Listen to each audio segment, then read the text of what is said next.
کرنے والے، ان کے لائے ہوئے قرآن کی تلاوت کرنے والے بچوں کو آگے لے کے آتی ہے۔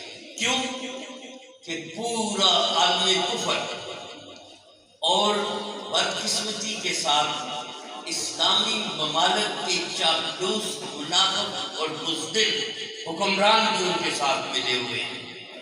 وہ اسلامی نظریات کو، اسلامی حساسیت کو، جذبہ جہاد کو وہ ختم کر دینا چاہتے ہیں۔ کیوں کہ جذبہ جہاد عشق رسول کو جذبہ جہاد کہتی ہے۔ جب رسول پاک کا عشق پیدا ہوتا ہے تو پھر انسان کسی بھی طاقت سے ٹکرا جاتا ہے۔ تو آپ وہ خوش نصیب ہیں کہ آپ کے بچے عشق رسول سے جگبگا رہے ہیں۔